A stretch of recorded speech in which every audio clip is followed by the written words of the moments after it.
Okay, let's get started. Hello, everyone. Welcome to the first virtual tech talk, VCF multi-availability zone. So we'll cover more on the vSAN stressed design and deploy deep dive.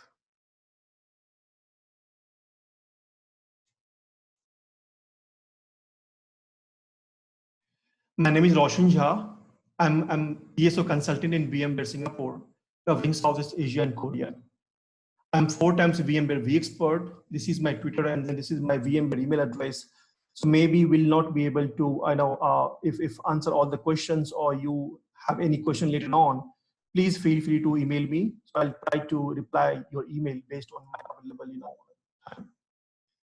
I'm holding a wide range of certification from the VMware, AWS, Microsoft, and Cisco. So I'm part of PSO now, and then it's been 5 years with the VMware. So where I cover software-defined data center based on the VBD and based on the VCF. This is going to be agenda for our next 90 minutes. So where I don't know, right? So whether you have been following or not. So yesterday VMware released the vSphere 7 and then update 1 and then vSAN 7 update 1. And also the VCF 4.1 has been released yesterday. So I got the chance to gather the details, and then so that I'll try to overview the key enhancement came up with the vSAN update 1. So I'll try to cover that. Then I'll talk about the vSAN stretched architecture overview.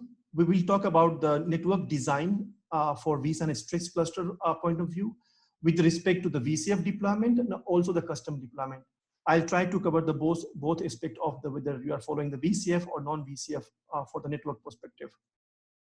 And then I'll talk about the SDDC manager, how the SDDC manager VCF, right? So helping a customer to automate the deployment of the vSAN stretch cluster with the two availability zone. At the end, we will talk more about the failure of the cluster failure scenario, as we have the multiple sites, multiple component within the the vSAN cluster.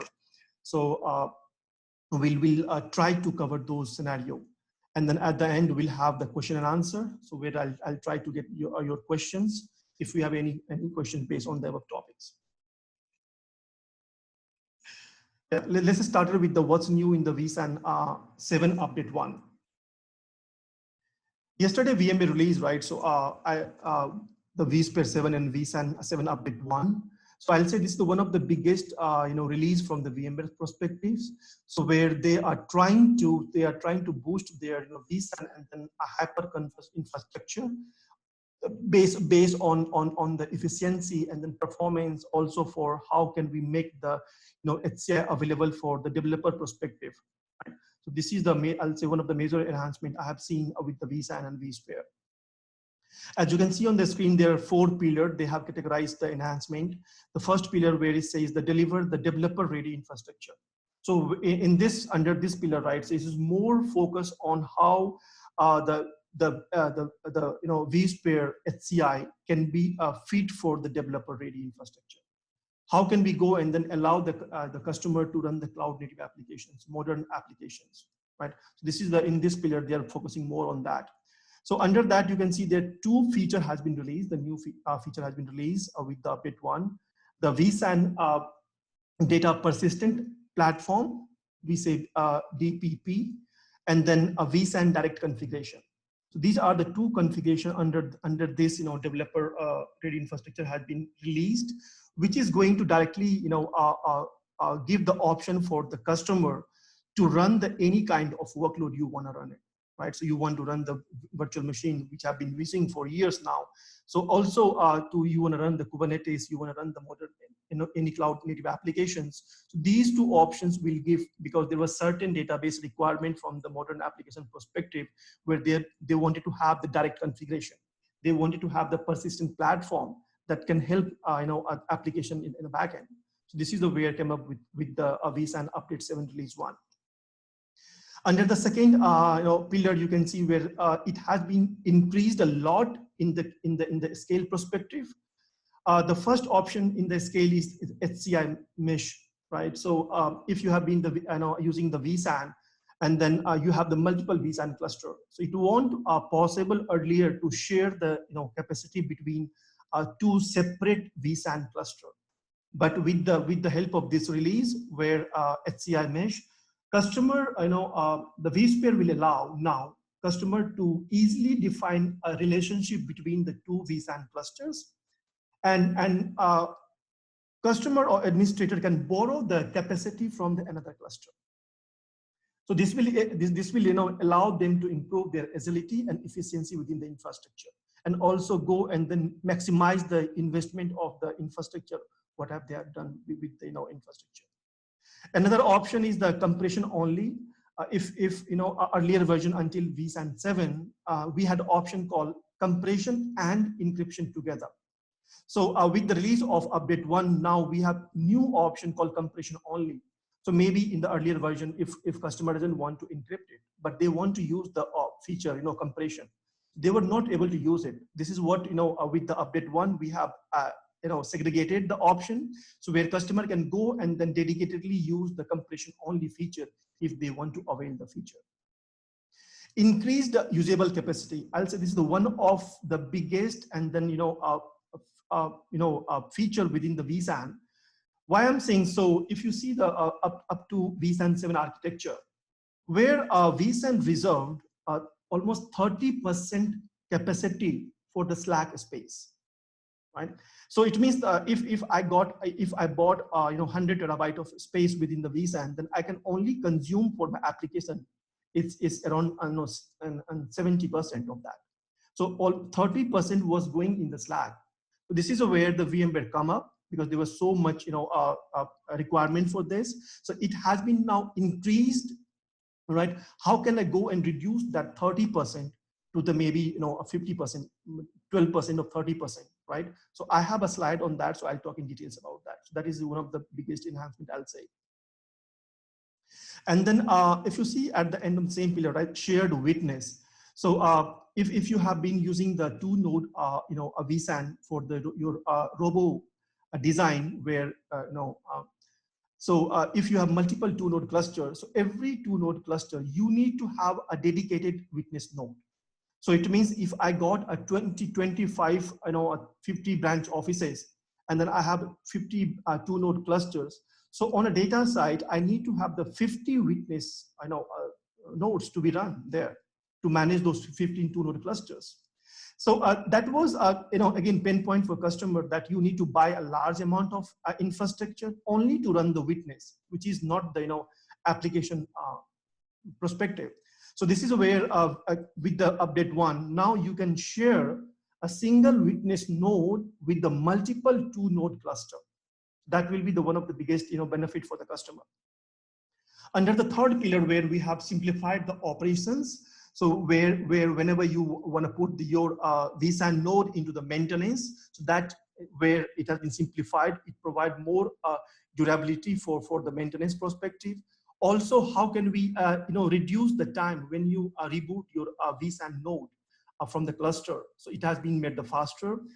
And we all, if you see the right, so under the operation, so I'll say one of the biggest feature is the LCM, so which has been released with the vSphere 7 or vSAN 7, that has been enhanced with the update 1. So I'll talk about that. I have slide on that, so I'll talk in details about that, because this is the one of the feature every customer is going to use it.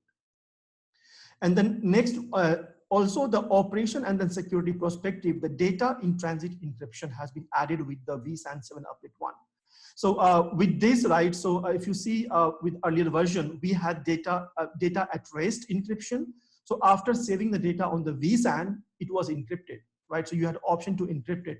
But what about when my data is in transit, when it's transmitting from the source and destination? How can I go and protect it?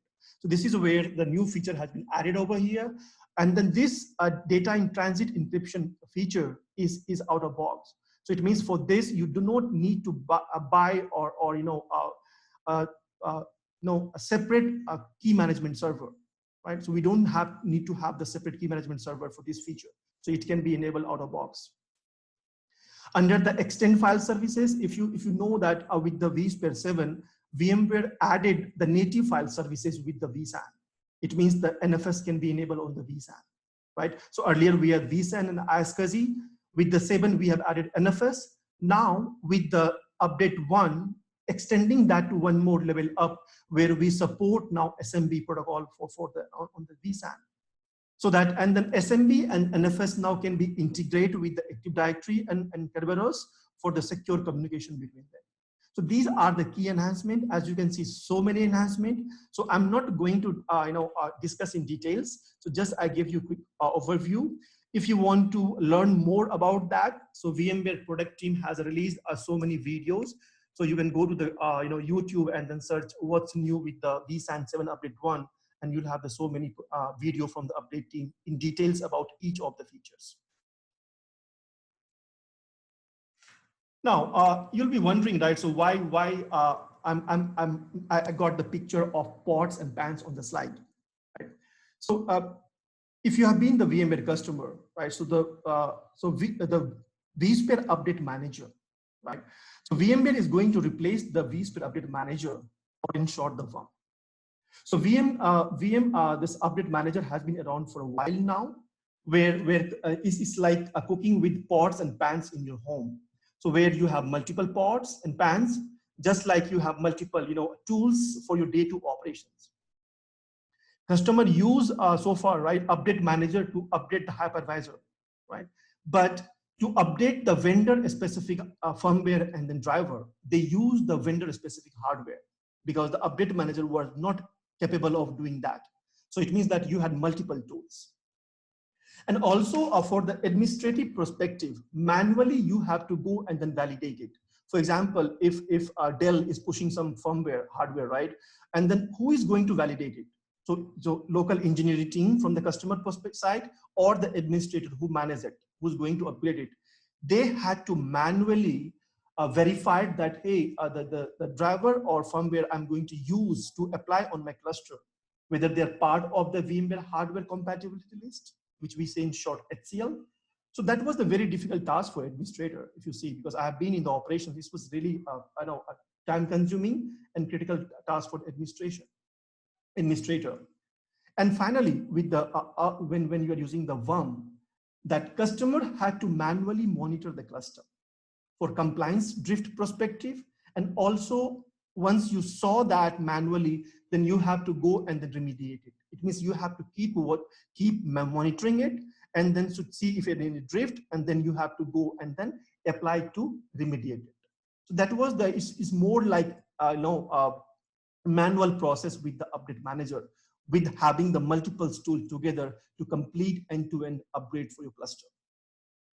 So that's why picture says it's like cooking on a stove, where you have to adjust the temperature, because we have the multiple tools here now. So you have to adjust the temperature of your stove, and also you need to go and then when you cook the food, that you can make sure that it's cooked right. If you're giving the more temperature, or if it's overcooked, then it will spoil your food. So this is where the VMware is coming or came with the vSphere 7. It's called vSphere Lifecycle Manager, or in short, we say VLCM. So VLCM differs from the VUM, the vSphere Update Manager, in a few key ways, making it the automatic pressure cooker or instant pan pod for update your cluster.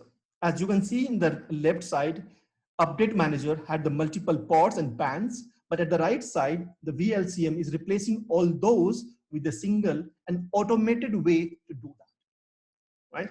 So this is where the LCM introduced with the vSphere 7 in the last release, which has been enhanced in the last release, update 1.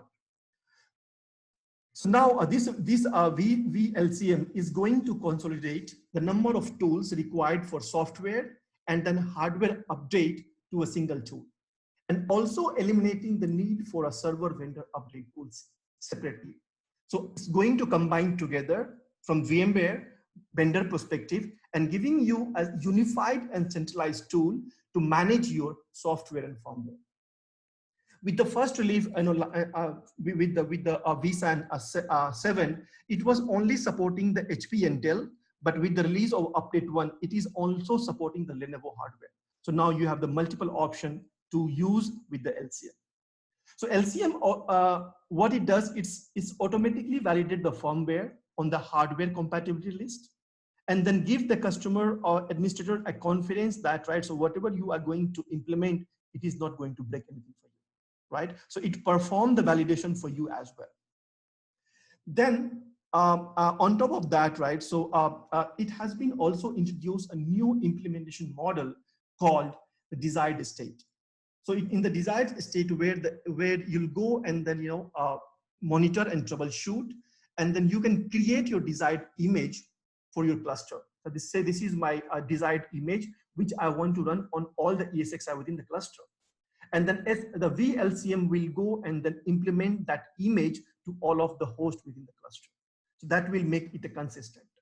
But after implementing, for example, right, so it also go and then continuously monitor that all nodes in the cluster are in the compliance state with the desired image, what you have already defined it. If Lifecycle Manager detects any drift from the desired image, so it will go automatically alert the administrator that, hey, there is any drift between the cluster because you have defined desired state, and then maybe few of the host is not a compliance with that, so that you can go and then reapply image to make it compliance with the cluster.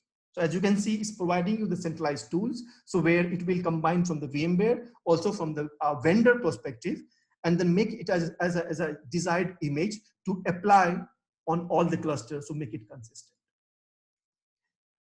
Also, with the release of 7.1, so when it released the first in the vSphere 7, so there has some limitation. But with yesterday's release with update 1, now the vSAN is aware of the fault domain. So when we see, right, so earlier version, it was only supporting on the vSAN stress cluster. So if you have vSAN stress cluster, that can leverage your LCM. But if you have the 2-node cluster, or if you have the vSAN stress cluster, or if you have the multi-fault domain cluster for vSAN, then you cannot leverage the lifecycle manager. So which has been enhanced with the update 1. So now with the release update 1, you can go and then use the LCM for any kind of vSAN cluster, whether you have the standard cluster, you have 2-node cluster, you have a stretch cluster, or you are running the vSAN cluster with multi-fault domain as well. And one of the biggest, I'll say, addition over here, the LCM now is going to support NSXT 3.1. So NSXT 3.1 is coming up. So if you have the NSX ready cluster, then you can also use with the vSphere update 1 or vSAN update 1, so that it can support also the NSXT 3.1 and upwards. This is what I discussed on the first overview slide, where it says this is the one of the best features, I'll say, right? So where it's give you the option to go and then have the centralized configuration with the help of HCI mesh. So where if you have the multiple vSAN cluster, you can configure it together in a mesh so that you can leverage or you can borrow the space from the other cluster if you need a space on the one of your vSAN cluster. That is the one of the features, right? So customer will be very useful for customer. Next one, like is shared vSAN witness node is supported for now only for 2-node cluster. So today we are going to focus more on a stretch cluster, but still the stretch cluster need to have the dedicated witness node. So maybe in the upcoming release, you'll see, right? So stretch cluster can also support a shared witness, but today stretch clusters still need a dedicated vSAN witness node, but it has been simplified. It has been enhanced for another use case, which is a remote 2-node vSAN cluster. So you can have up to 32 cluster vSAN 2-node cluster with a single vSAN node. So you can imagine, right? So if you have to run 32 VMs on a data center instead of one, so it has been simplified a lot in terms of cost, in terms of operations also. This is again for the native file service perspective. In the last release, it has been added with the NFS 4.1 and then NFS version 3. So NFS 4.1 basically support, right? So this was, I'll say, right, this was the asked from the many of the customer from the long time, right? So customer wanted to have the support for native file system on the vSAN so that they can eliminate the third-party physical solution from file services. Maybe customer has only one use case where they need to have the file services. For only one use case, they need to go and then buy the NFS services, right? So they wanted to have within the same, right? So if my vSAN is supporting a block level and file level, so so VMware is also proposing this as a one-stop shop for customer for the storage perspective. And with this release, we have SMB 2.1 and version 3 supported, which also supports integration with the AD.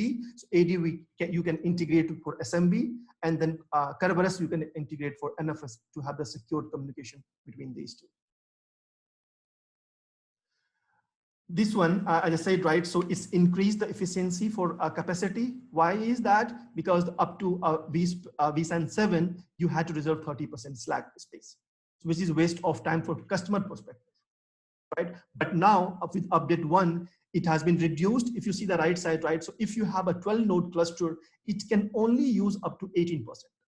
If you have a monster cluster like 24 node cluster or 48 node cluster, then even it will use the lesser amount of slack space, right? So those are capacity what you bought, right, invested, now you can use for your application purpose instead of giving for the management purpose, right? So this is also, I'll say, one of the good enhancement from the vSAN perspective, where it is consuming the less space for their management overhead or management perspective.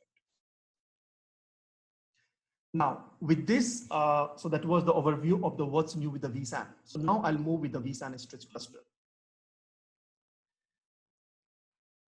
So vSAN stretch cluster enable customer to create a stretch cluster between two geographically separate sites, which extend the vSAN cluster from a single data site to two sites for a higher level of availability. What is the use case? Why we need to have the stretch cluster, right? So main reason is to provide you availability, also provide you the recoverability. How can I go and support in the disaster perspective, right? So this is what where the vSAN stretch cluster will come into the picture and then fit for the customer this use case, right? So we'll talk in the details, right? So what are the use case and where you need to have the vSAN stretch cluster? Why you need to have the vSAN stretch cluster? The first and foremost use case is the planned maintenance, right? As you have seen in the first here, to have the vSAN design, you need to have 3 sites, right? You need to have data sites 1, data sites 2, and then you need to have third sites where you have to run the witness, which will be useful for quorum perspective, right? So this is the at least 3 sites required to have the vSAN stretch cluster design. That's now, so why we need to have 3 sites? Because it gives you the inbuilt use case for planned maintenance.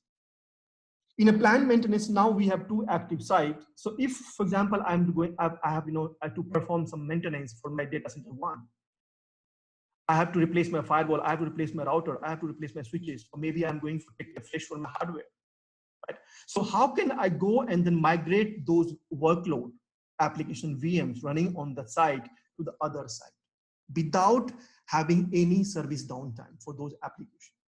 Because if you ask for the application owner or application perspective, they want to have their application up and running at all the time, right? So this is the planned maintenance, helps customer if you have to perform any maintenance, and then so that you can evacuate without any downtime all the application VMs to the other site, and then you can perform your maintenance.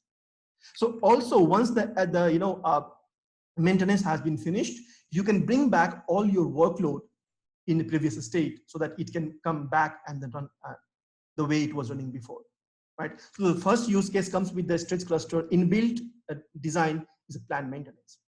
Second use case is the disaster avoidance, right? So we have to, right, if I'm running my data center, if I'm running a mission critical application, we have to think about the disaster, right? If something happens, if my data center goes down, how can I go and protect it? How can I go and recover it?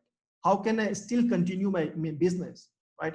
So that perspective, I'll say the stretch cluster design provides you the inbuilt solution for disaster avoidance, where it will prevent the service outages before the impending disaster. because disaster doesn't ask before comes. It's earthquake or hurricane or flood, right? So any reason if your data set is going to down, so how can I protect it? This is the proactive approach to keep your application and data safe.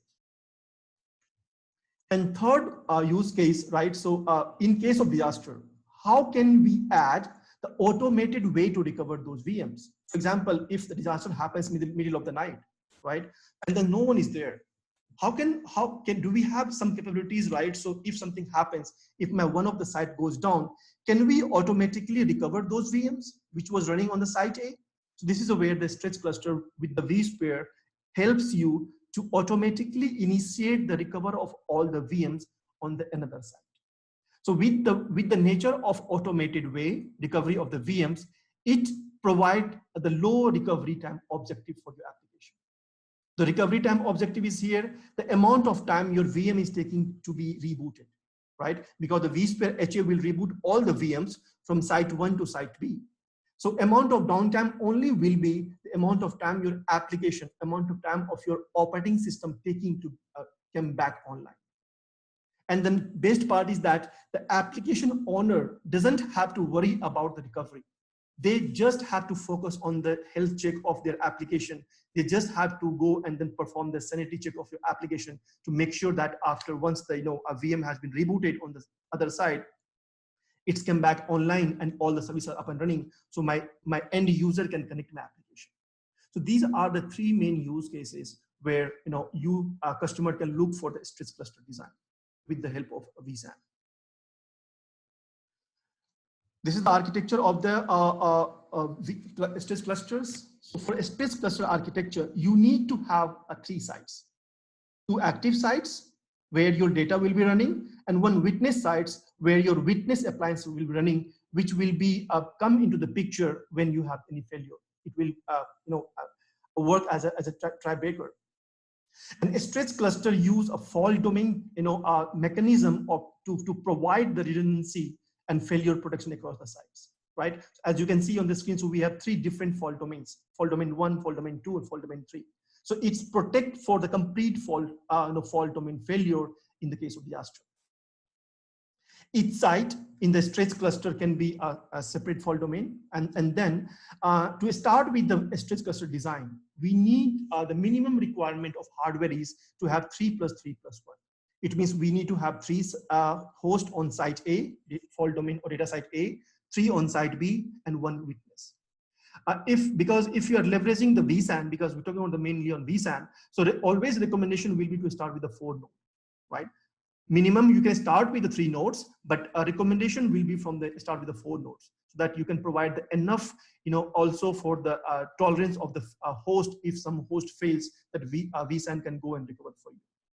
And then that is the minimum. And the maximum, the vSAN stretch cluster design can grow up to 15 + 15 + 1. So it means you can have the unified 30 node cluster running from 2 different sites to form a single cluster, to provide inbuilt, planned maintenance capabilities, inbuilt disaster failover capabilities, right? So this is the minimum and maximum when you design for the vSAN stretch cluster. Now, we'll come back to the VCF perspective now. So VCF supports today 2 kind of architecture: consolidated and then standard architecture. So I'm not going to talk about the architecture of the VCF here, but I'll just quickly touch, right? So why consolidated and then standard. So if a customer is looking for a very small footprint, they can start with a very small footprint with the minimum number of hosts, so that they can, so they are agreeing that, hey, today I don't have budget to start with the distributed design, so I can start with the standard consolidated, where I'll okay to run all my management workload as well as application workload within the same cluster. And then we can leverage some other technique from the vSphere to segregate or allocate the capacity, compute capacity from the vSphere cluster. Where in the standard architecture, it says that, right? So a customer wants to run separate management domain for the management workload, and then separate workload domain for their application VMs, right? So because based on maybe security purpose, or maybe for their compliance perspective, they want to run it separately. They don't want to run together. And also it gives the leverage for the administrator operation perspective, role-based access control perspective, if you segregate it, that you can control in a good way, in a right way. So whether you are going with the consolidated architecture or you are going the standard architecture. So if you have any plan to stretch your cluster, the first cluster you'll stretch is your management cluster. Always you have to first cluster to management cluster, and then you can stretch your workload cluster, as many as cluster you want to stretch. But always the first cluster from the VCF perspective will be stretched is your management, whether it's shared or dedicated. And there is a requirement, a latency requirement between the data sites. So you need to, between the data 1 to data 2, you need to have the 5 millisecond latency between the data sites, where the data to witness, it's supported up to 200 milliseconds. I have next slides where I'll discuss more about that. Also, I've already highlighted it, if you see here. So if you are going for the stretch cluster design, still you need to have the dedicated witness node for each cluster. So 2 cluster, 2 witness, 10 cluster, 10 witness node you need to deploy on the side. Network latency and bandwidth recommendation for the data to data perspective. So data to data perspective, the traffic type or network can be L2 or can be L3 supported. And the latency required between the data sites is less than 5 milliseconds. Where the bandwidth recommendation perspective, nowadays 10G is very easily available. So minimum requirement to have the 10 GB between data sites. Where data side to witness side, only L3 network is supported. You cannot have the L2 between the data 1 to witness and data 2 to witness. No, it cannot. So you need to have the L3 network between the data and witness. Where latency is required, if you have planned to design a cluster which is going to be less than 10 nodes, then 200 milliseconds is okay. But if you have any plan in future that, hey, it can grow more than 10 node, 10 node in each site, 10 plus 10, maybe 11, 12, 15, right? Then latency requirement is the less than or equal to 100 milliseconds. This you have to always keep in mind, so that do you have any plan in future to grow more than 10? If then you have to also look for the future perspective that your latency should be less than 100 milliseconds. As you know, a vSAN is object-based storage. Right. So, for the data side to witness perspective, for every 1,000 objects, you need to have 2 Mbps of data, and connectivity between the data and witness. Right. So VMware also provide the vSAN sizer that you can run to find out the accurate, right. So based on your requirement, you can provide there, and then it can give you the roughly how much bandwidth you need between the data sites, between data to witness sites, based on the given requirement you have for this design. VCF network perspective. So VCF a network today supporting that, right? So both management and then VM management will be run on the same VLAN. When we say ESXi management, it means when you install the ESXi, so you assign the the first IP address on VM kernel 1, 0, right? So that is the ESXi management IP address. And then VM, for example, your vCenter server for NSXT managers, your all other management VMs. So based on the VCF design, those kind of workload, ESXi management and VM management, will be running on the same VLAN, one VLAN. And that VLAN has to be stretched between the both sites, that sites A or sites B, or AZ1 or AZ2. Why so? Because the management VMs, when your site A goes down or failed, right? Or you have planned maintenance to migrate from site A to site B, right? So you always recommend, for management perspective, do not change the IP address for your vCenter server for NSXT managers. Although it's supported, you can do it if you need it, but it's not possible, it's easy to do it every day, right? So that's why I'm saying just stretch the management network so that when the VMs move, migrate or fail, either use cases, so they will have the same IP address on the destination site, right? So that's what the recommendation in the VCF is, that the management network, which will be shared between the ESXi management and VM management, will share the L2 network between both the AZs. where vSAN vMotion overlay, which is going to be configured on the data sites, right? Both data sites have to be these kind of traffic. So you can have the L3 network, right? VCF4 strictly recommend to use the L3. It's not supporting L2 anymore. Earlier version was supporting, but now from the 4.0 and onwards, always recommend to use the L3 network for vSAN vMotion overlay. And for the management for witness side, as you know, right? So when we configure the witness appliance, we need to have the two kind of traffic on witness appliance. One is the witness management and one is the witness vSAN.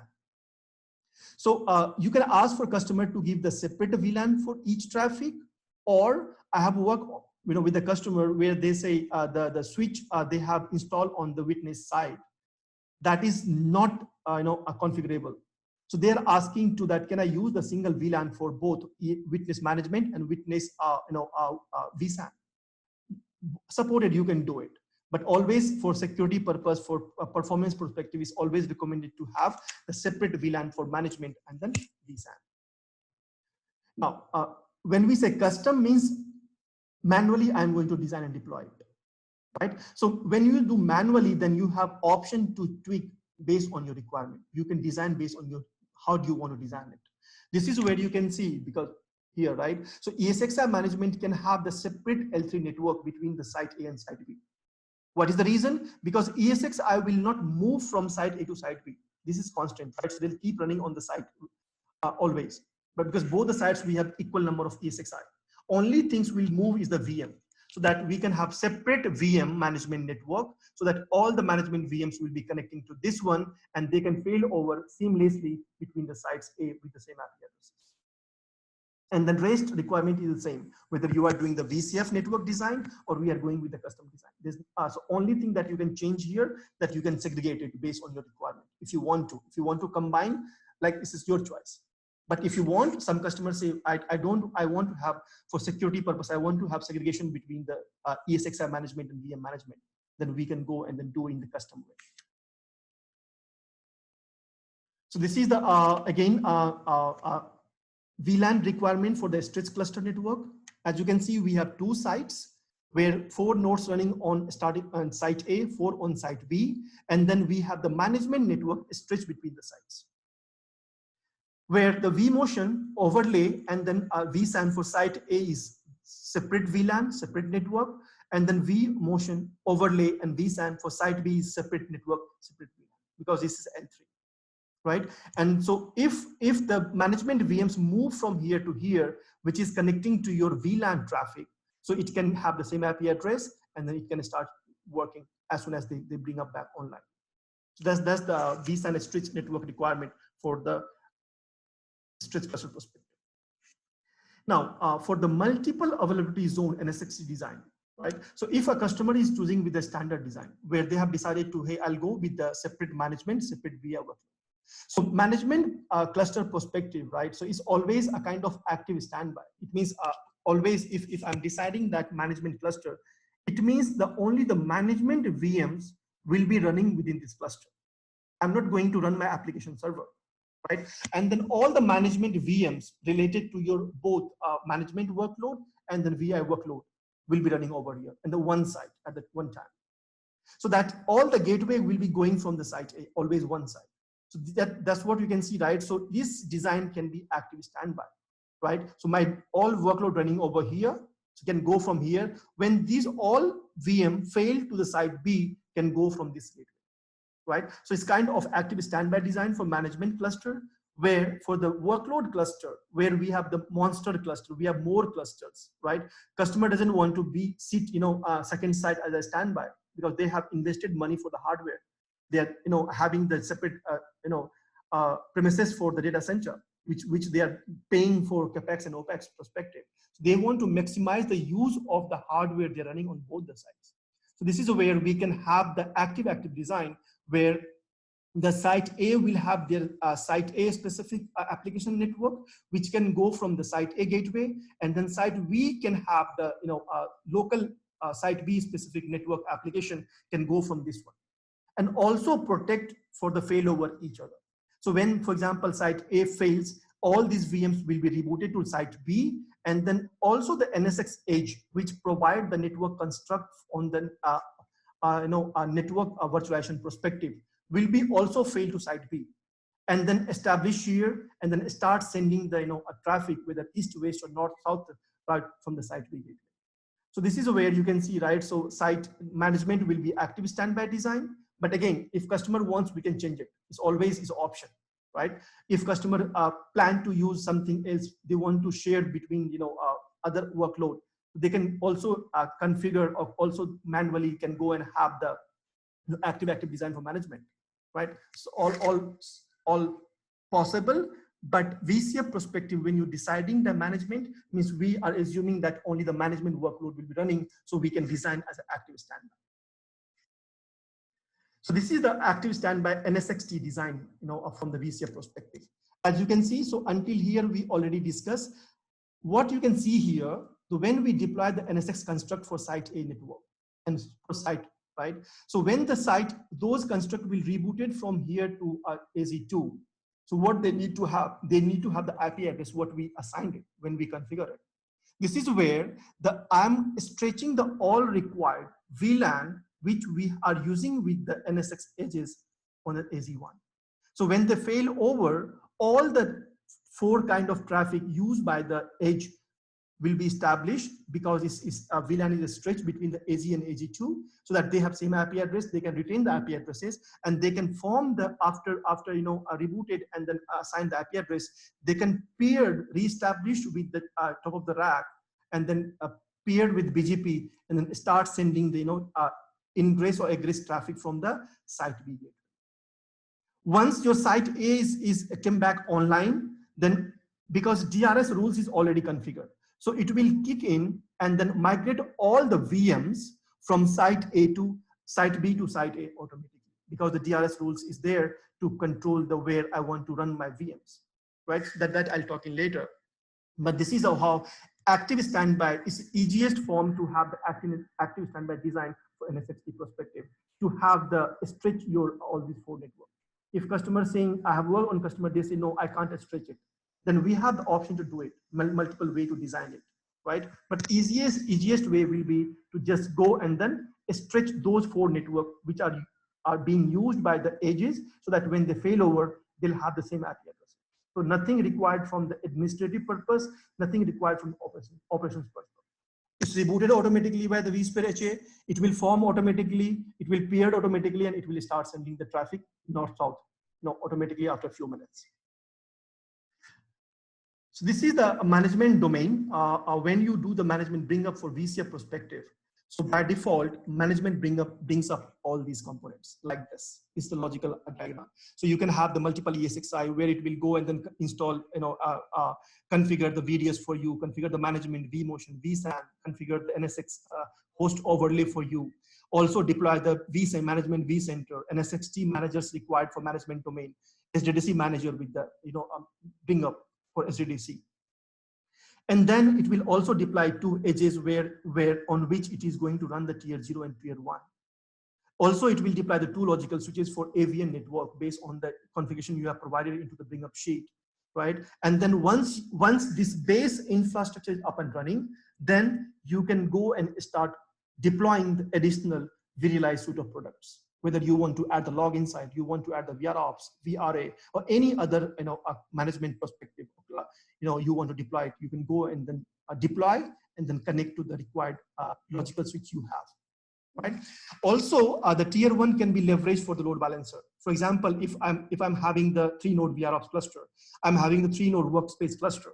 So always design recommend, if wherever you have the multiple servers to provide the same application, so you should run behind the load balancer, right? So NSXT load balancer can be used in that case. So whenever you deploy, so it will automatically provision a load balancer for you to configure and on tier 1.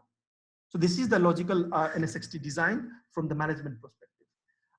Via workload perspective, it will be always different, because we don't know which kind of how many network customer want today. which kind of architecture application they are going to run. They're going to run a single tier, multi-tier, right? So that you can only decide after discussing with the customer. But management domain, because it's all from the VMware, so we know how it works, what we need. So that's why we have fixed the design. So when you bring up, this will be done automatically for you. This is just an example for how can we have the active design for your VI workload domain, right? Because I said VI workload domain, I want to have the active workload running on both the sides, right? Where I want to have the locally grace for each of the sides. So based on the requirement, we can go and design it. This is just an example. There are multiple ways to design it, right? So those decisions can be done after the discussion with the customer. But I'm just giving an idea that you can have the active. It means my active the site A is also running the local network. Site B is running also on local network. And those local networks are stretched between the sites. So whether it's site A fails, when moved to site B, they have the same IP addresses. Whether site B fails, when the VMs move on site A, they have the same network available, right? This is just an example of how can we have the active NSXT design for the stretched cluster perspective. VCF bring up, right? So far we discussed about the architecture perspective, what is required and why we need to have. Now, a bring up perspective, I'm not going to run the bring up today. I had a presentation last month with the Delhi VMUG, so where it's and then Delhi VMware team, Delhi VMUG team has shared those recording on the YouTube, so you can go to the VMUG Delhi team and then watch it.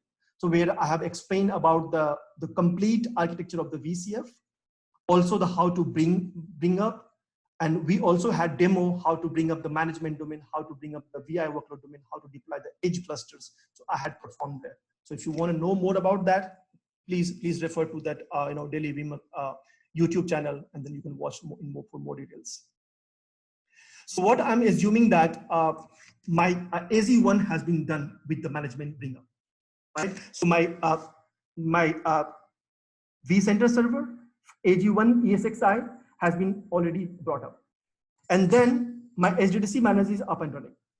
So from there, we can start the process to how can I go and then stretch my cluster between the two AZs, right? So once you have the AZ1 bring up done, your vCenter cluster and then SDDC manager up and running, then we can next, what we have to do, we have to go and then deploy the witness appliances, right? So witness appliance, we can go and deploy on the witness side, right? And as you can see, the witness, we need to have two kind of traffic, management and vSAN, right? So first you deploy the appliance, then you configure the management network for the appliance. So once you have configured the management network, you can import that witness appliance to the vCenter server, so that they can talk to the vCenter.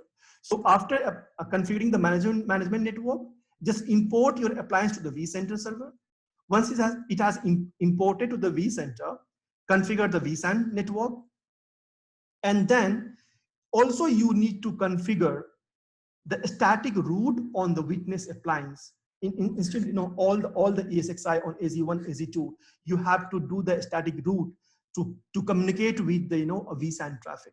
Because witness will talk to data site A, data site 2 vSAN network, which is separate from what we have on the witness side, right? So that you have to you have to log into the appliance and then run the command to add the static route for both the sites. Same way on site A, you have to add the route for witness and site B. And then on site B, you have to add the route for witness and data site. But good news is that starting with vSphere 7 update 1, you do not need to log in directly on ESXi now. You can graphically from the vCenter, when you configure the a vSAN VM kernel port group, you can override the gateway and you can provide the gateway here. So now you don't need to log into the ESXi host to set the static routes. So this is the enhancement, another enhancement with the vSAN update 1. Now, so once you have the AG1 cluster up and running, witness has been applied, routing has been done. The next is that, right? So the example I'm covering is for VCF on VxRail, right? And I'll also cover on VCF on vSAN ready node, because the VCF today is supporting on both the hardware, whether you can have on the vSAN ready node or you can have the VxRail, right? So I'm first covering the VxRail, then I'll cover on the vSAN ready node. This is example of VCF 3.9.1 on VxRail. So where when you have the SDDC manager up and running, so SDDC manager has already SOS utility running.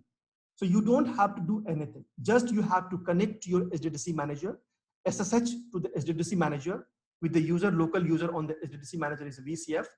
Then you need to have the root privilege, so SU that, and then SOS utility running under this location. So just change the directory to this location, and then you can run the command to prepare for the stretch cluster. So first step is that apply, you have to deploy the witness, and then second will be you have to run this workflow to prepare it first, and then third will be to stretch it. So I'm running this prepare stretch utility workflow for what? To preparing the management domain. Where if you are upgrading your VI workload domain, so you can give the name, right? So you can take the name, exact name from the SDDC manager. What is the name of your management domain? What is the name of your VI workload domain? Then you have to give the name over here.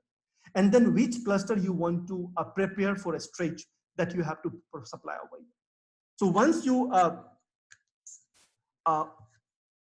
okay, so once you hit it enter, right? So what it will does SDDC manager, it will trigger the workflow to prepare the stretch cluster, right? As you can see, it's started the workflow and it perform all the basic necessity, basic requirement to perform the stretch cluster between AG1 and AG2. This is for the VCF on VxRail and 3.9.1. But I also want to cover on the 4.0 because there is a little bit change in 4.0. Now 4.0, that we don't have by default this a utility running within the SDDC manager. So what we are doing now, so we are providing you the Python script which can be downloaded from the documentation of the VMware, right? So you can just browse the VMware documentation, go to the VCF on Dell EMC VxRail admin guide, and on page 65 you can see they have given the link here to download this script, initiate stretch cluster VxRail. Once you click on this guy will open up the VMware code repository from where you can download the script, right? And then once you have downloaded the script, manually you have to copy the script on the SDDC manager, right? So this is the location you have to copy. So you can use any file transfer tool to copy the script under this location. And after this, the almost process is similar.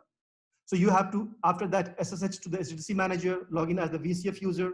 And then difference is that here you have to start the command like this: Python, name of the script, and then workflow. That I want to run the workflow, which is part of this script, to what I want to prepare this for a stretch.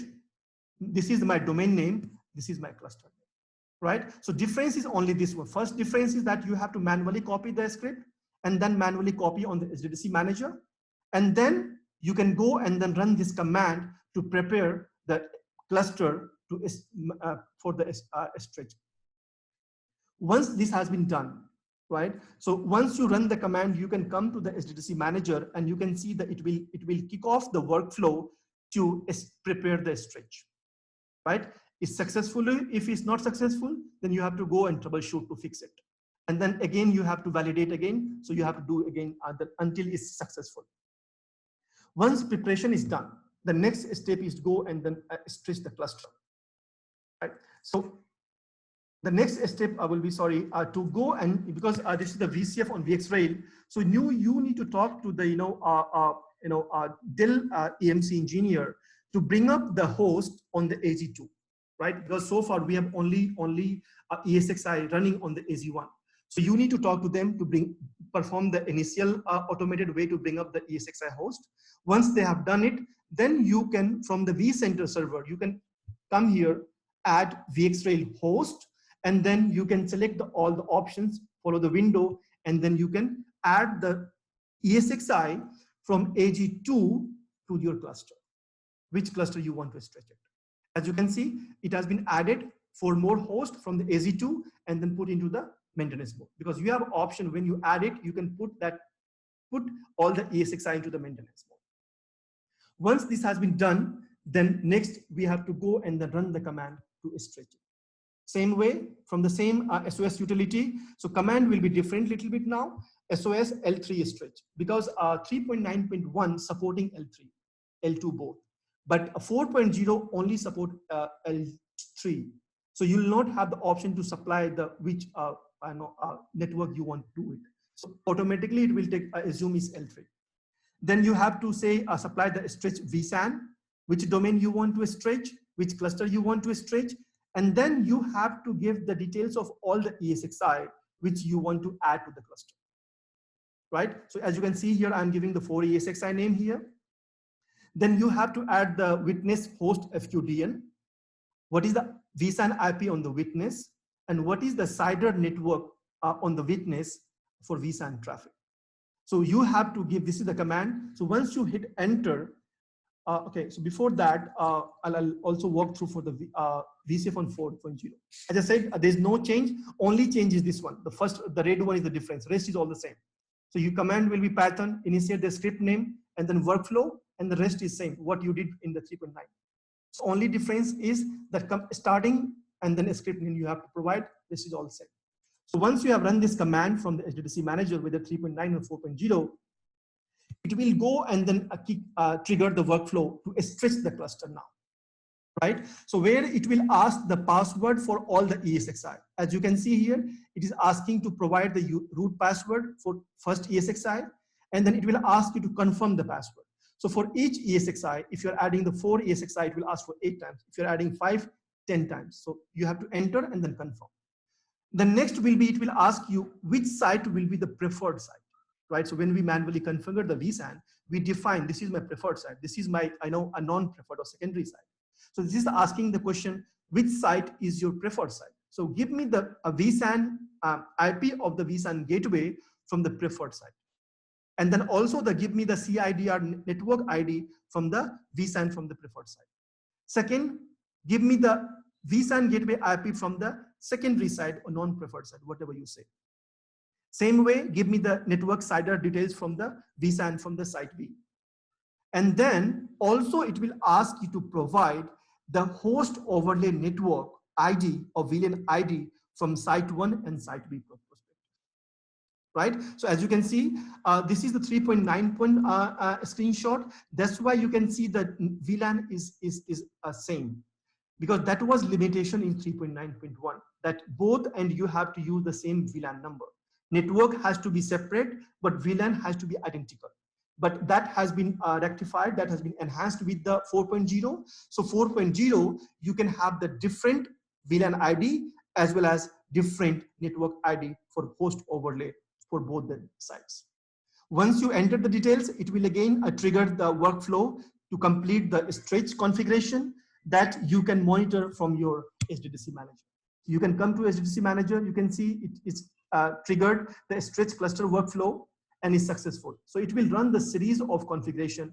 It will take hardly 4 to 5 minutes. And then you can see my cluster has been stretched. Now, instead of 4, I have 8 node cluster. This is how I can do if you are having the VCF on VxRail. But if you are having the VCF on vSAN, then little bit different, right? So I'll also cover that. Same for a vSAN ready node, again, you have to start AZ1 deployment. So I'm assuming that my AZ1 is up and running, my SDDC manager up and running.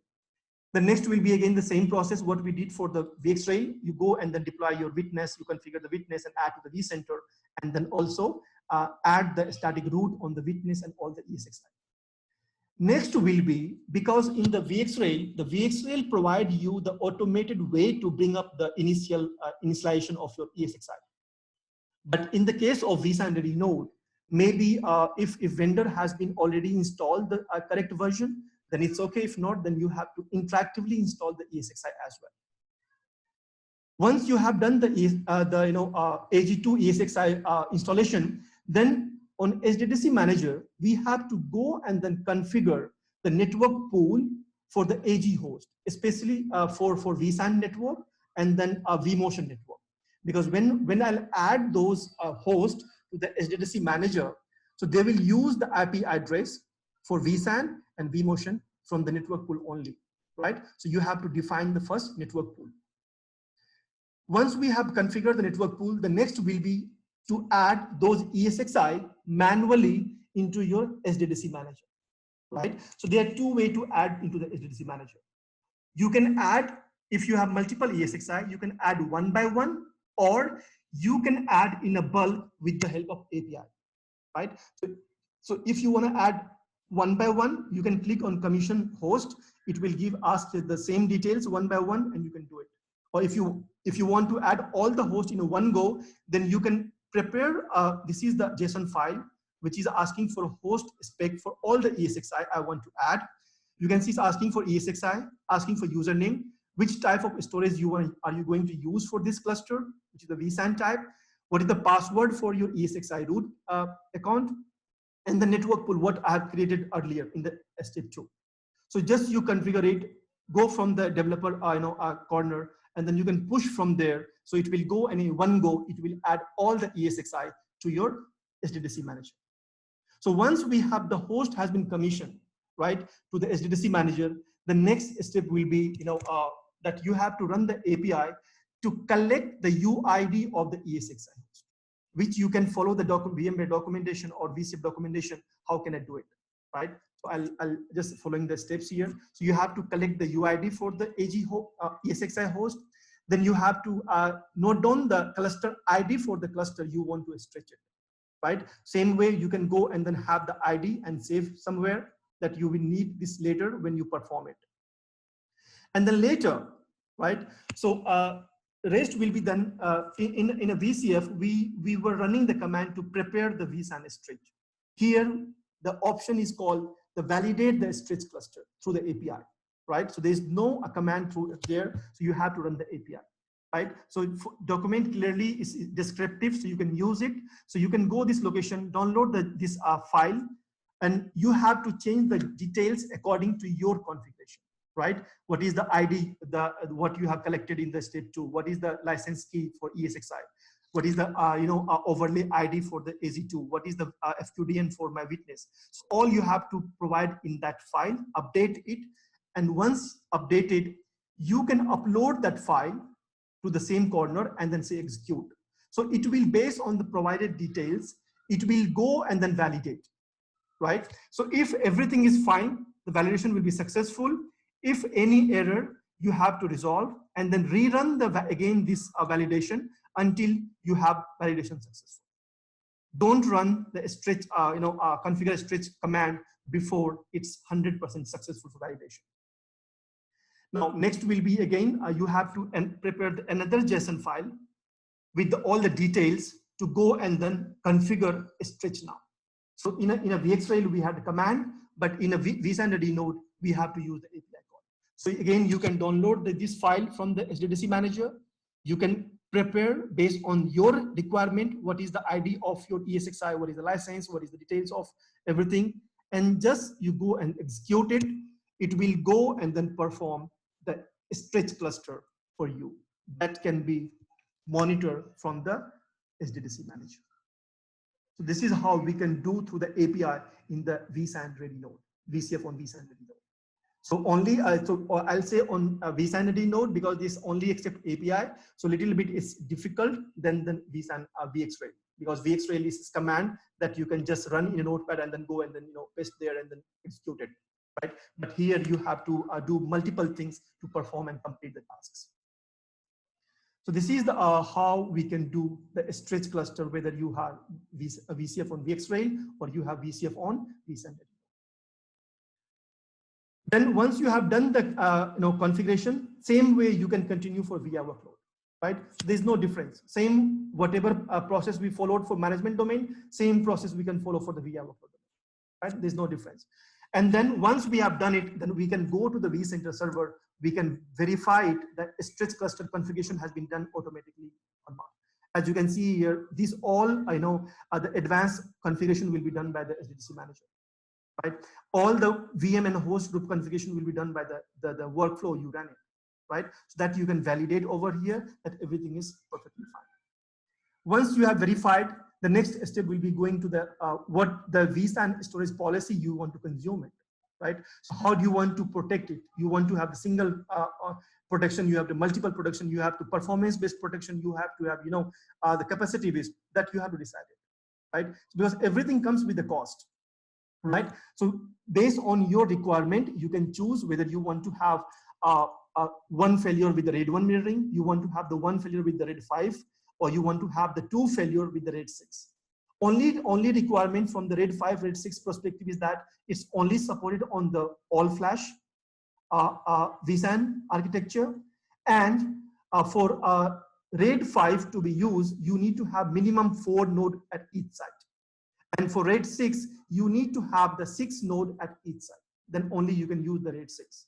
That is the minimum requirement for RAID 6. If you have 4 node, then you can consume the one failure with RAID 5.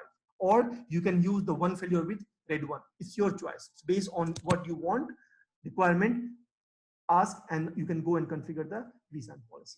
So once this is done, then you are ready to start consuming this cluster for your application. Last thing for the stretch cluster perspective to here, that RAID 5 and RAID 6 is only supported within the each site. RAID 5, RAID 6 doesn't support between the sites.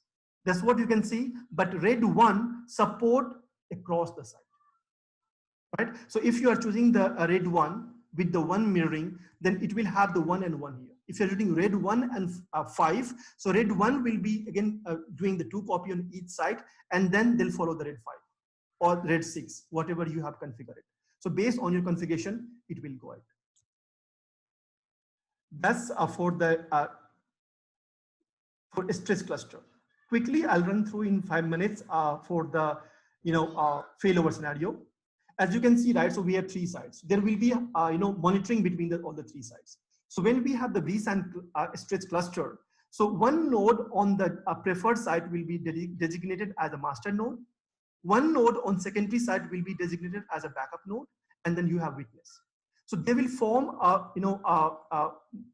there, and then they'll send the keep alive message heartbeat every second to update everyone that, hey, I'm alive, right? So they will send the heartbeat every second from master to witness will send to master, witness send to backup, and backup will send to master. If one of my ESXi host in preferred site fails, what will happen? So nothing will happen. So only it will impact the same, similar like the vSphere HA, right? So as HA does, it will reboot all the VMs here to rest of the ESXi within the same cluster, right? So only impacted application of VMs will be the VMs running on that particular ESXi. There won't be impact of any other VMs running on anywhere, right? So this is similar like vSphere HA, nothing. Yeah. What happens if your witness sites fail? So if your witness fails, there won't be any impact for your preferred and secondary site. So your VMs, your virtual machine, continue to run without any interruption, right? But the cluster will be showing in the degraded state, right? When you troubleshoot and recover back your witness, then it will form the cluster again, and it will run in the healthy state. So witness fails, doesn't impact for shorter period of time. If longer, then it can impact. If similar at the same time, one of other side has some issue, then it can impact. If the witness is only down, then there's no impact on the data sets. If only the network fails between the one side, right? So again, same way that the witness is not available for preferred site, so it will treat as a degraded state, but still there's no impact for virtual machine running on data sites, because already we have the maturity of the sites available, 2 sites, right? So it will keep running. Once this network will be restored, it will form the cluster again, and it will make the cluster healthy. What happens, right, when the network between the data sites failed or has an issue? So in this scenario, when you configured, right, so you mention that the site A is my preferred site, site B is my secondary side. So if the network interrupted between the data sites, so all the VMs running on the secondary side will be rebooted by the vSphere HA on the preferred side. Right, as you can see, so any point of time has any issue, so all the VMs from the secondary will be rebooted on the preferred side, right? And then all the VM will come up and running automatically, and then customer can go and then validate the application sanity of your applications. Similarly, if your one of the data sites failed, right? So all the VMs running on that particular sites will be failed by the vSphere HA on the other active sites. Right? So that's what you can see is providing me the 100% failover of all of my workload, and then it's recovered automatically all the workloads on the other active sites. So this is the there. Then last use case is that because every ESXi has a multiple locally attached the hard disk, right, disk drive connected, and that are used by the vSAN to form a cluster, right, storage. So if any of the drive fails, what happens in that case? So it will not impact your virtual machine. Means virtual machine continue to run without interruption, but because 50% is the object is available, so it will run it, right? But at the same time, it will go and start as soon as this disk group got faulty, right?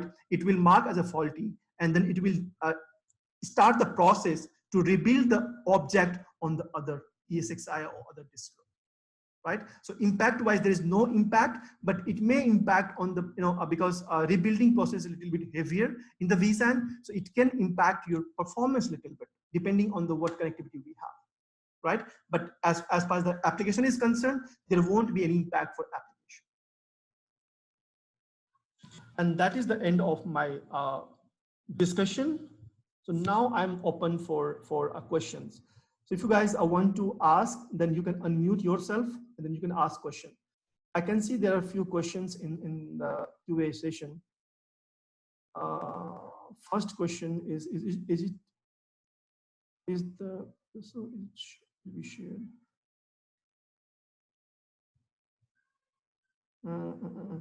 Is there a set of applications that are recommended to be on the management NSXT overlay segment? Application, Dennis, right? So yeah, good to see you here, Dennis. Yeah, so for the application perspective on the management, right? So it's only will be the vRealize suite of product that is based on the VCF design are going to run on that. But if you have any shared services you want to run on the VXLAN, then you can run it, right? But for the VCF perspective, so VCF recommend to have the two logical segment within the management domain. One is for local, one is for X region, multi-region, which can be leveraged for other site if required. And then a local site specific application, for example, login site, right, will be local only, because both sites can have the local login site. So that will be connected to the local segment, and then whatever a management component you want to protect for other site, that will be connected to the X region segments. So depending, so is again, I said, right, so it depends on customer. That is the recommendation of VCF. But I have seen a customer, right, so they are also want to run on the VLAN. They want to also run the multiple, VRA. They want to run on the completely separate, a VXLAN. So that can be also done. Is it possible to enable the vSAN stress cluster just for subnet of VM or its cluster? No, so VM is workload which will be running on the stretch cluster. So first you have to stretch the cluster, you have to form the cluster, then you can only deploy the VMs, right? So VMs is independent from the vSAN design and configuration, right? So vSAN only what the VM will use, it will only store the object on the vSAN data store.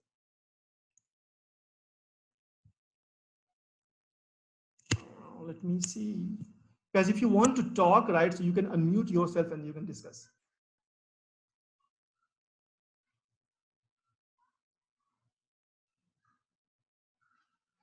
Yes, Girish, yeah, because the site failure is done by the vSphere HA.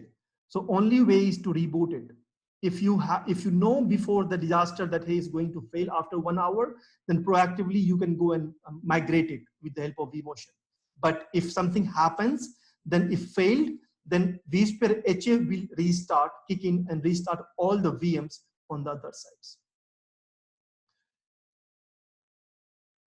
I just said it's only for Pratap, right? So what is impact to the application when the drive failure, right? In rebuilds. I said it's only impact for the performance, right? So this is when you design the right. So vSAN, that this is where we recommend to have the smaller number of disk group, right? So that it has to rebuild only the smaller amount of data, right? And also have to multiple disk group on the vSAN node, right? So that if so, it will only impact on the limited number of data if you have the lesser, a smaller group of disk group, right? So you can so how that then when we design, right? So when we decide how many disk group you need to have for vSAN node, that can be discussed all this part, right? So you want to have the one disk group, you want to have two disk group, you want to have multiple disk groups, right? Because monster disk group fails, it will impact for more objects. And to rebuilding those monster objects, it will take the more resources, right? So that will create a more performance issue. That's what we can design smaller disk groups so that it needs only to rebuild a smaller chunk of data.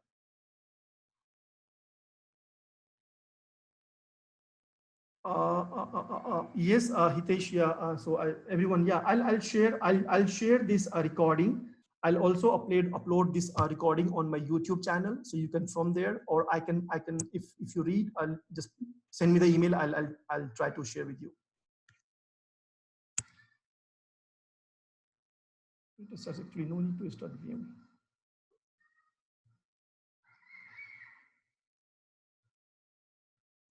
Yeah, Kiran, right? So network failed between the data sites. So when the network fails between the data site, completely isolated, right? So then it will reboot all the VMs on the other side. That will be done by the HA. So if there's an issue, either the completely site fails or the network between the data sites fails, HA will kick in and reboot all the VMs.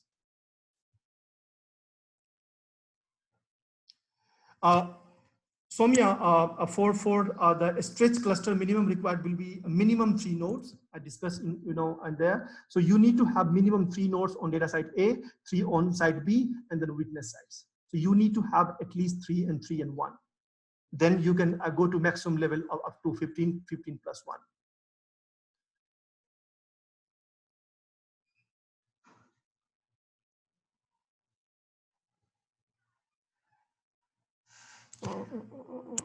But secondary VM is available at the time of the latest VM.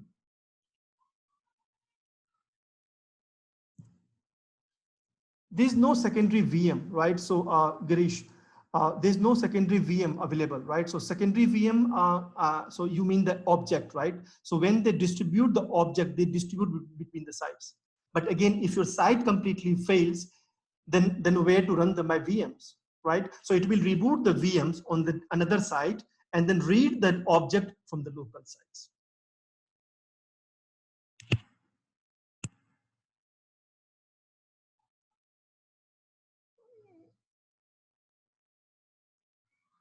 Okay, I think I have covered the questions. If you guys, if I've missed something, then please feel free to email me, and then I'll try to answer as soon as possible. Right? Okay. Thank you so much, everyone. Thank you for joining, and then really enjoyed talking to you. So maybe I'll try to, or if you want to have any specific topic, then you can send me an email, and based on the the demand, I'll say the more requests I'll try to have because I'm trying to run the monthly TechTalk now webinar. Also, I'll try to collaborate with other colleagues from maybe from Singapore or other countries. So where we can try to cover the different use case, even if I'm not expert on that. Right? Thank you so much. Thank you for taking your time to joining this, and hope you enjoyed it. Do share your feedback or any suggestion if you want to share it. Thank you so much, everyone.